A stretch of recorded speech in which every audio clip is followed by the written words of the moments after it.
Okay, I've uploaded an image of our hero. It is the back of him. Ideally, you see a lot of book covers where the man's head is cut off.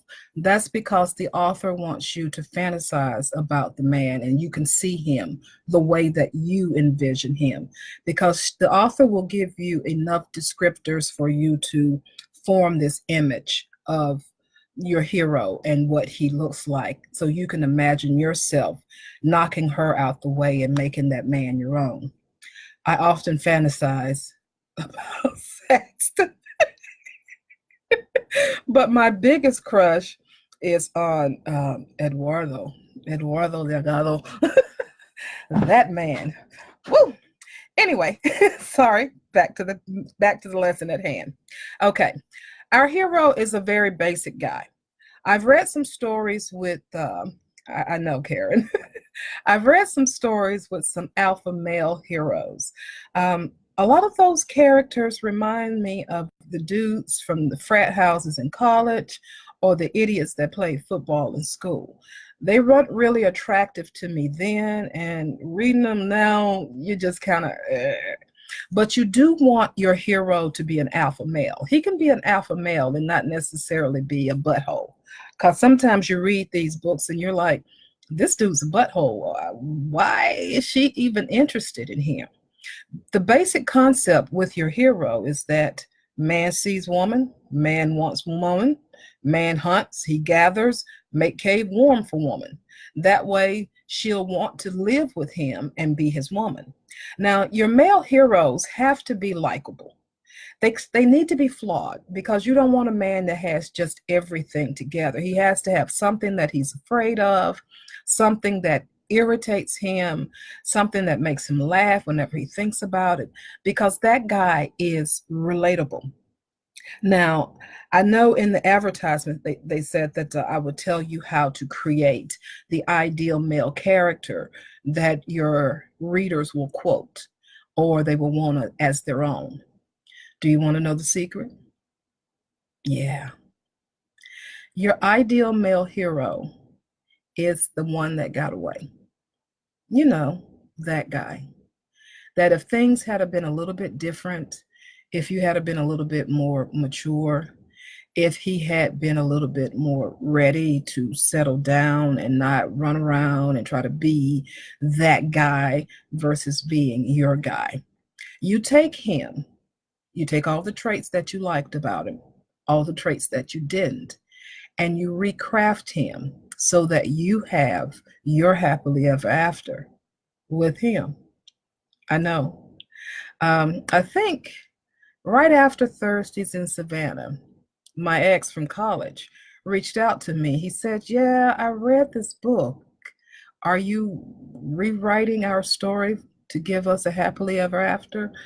And I told him no, because there was no happily ever after for he and I. But in writing Jesse, I made him a whole lot better than he was in real life. And that's the thing. Jesse was that character that women was like, he could be my repair man any day. He could be my maintenance man. He could come over and fix anything that's broken in my house. That's because that character is a combination of the man that I wanted him to be and the man that I needed versus the man that he actually was. Not that he wasn't a great guy, not that we're still not friends. We're still friends all of these years later. But I'm able to take that character and craft him and make him better. Yes, Saxton is modeled after my husband because my husband will come in, shoot up everything, and then ask questions of what was that? Well, shouldn't you have asked what that was before you shot it up? Because then maybe we needed it. But that's how you write a male character that women will relate to. You model him after somebody you know, but you don't make him exactly like the person that you know. You take the better traits from him and make him better. And in doing so, you're writing a woman that's secretly kind of like you, but cooler. And you're making her better as you write their story. Okay. Now, this hero, he also has a need that he hasn't yet told her about. It's going to come out because right about that climax, he's going to have to tell her what's going on with him and why he's done this thing and why they're in this situation and how are they going to get out of it. And once they get out of it, can they find a way to stay together and to build a life? Okay. Does that help? Okay. All right. We're going to pause here and I'm going to upload some character worksheets because sometimes I'll use a character worksheet when I need the character to be multi-layered and complex. Because I was having some trouble with character development, I created a whole series where I did nothing but write character and you saw the characters develop. And I had an opportunity over 7 entries to work on characterization and making characters better. Do you know which series it was? I gave you a clue. I'm looking. Yeah, does anybody figure it out? It was the Zelda Diaries. So I took a static character like what was his name? What was Zelda's Scott? Good Lord, you write so many men.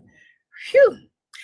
I took Scott, and Scott was a character who was static. Scott didn't really change much, but you saw Zelda transform over the series.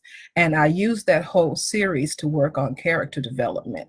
So if I could do it in 7 books, so that's what, 7 times 30, 7 times 3, what, 21, however many words that is, to take that character and really flesh her out. So you can do that with a series as well in order to work out some of the areas where you feel your writing is weakest. Because for me, one of the weak areas for me are my closings and character development. And I think with Zelda, I was able to really work on both of those. Okay.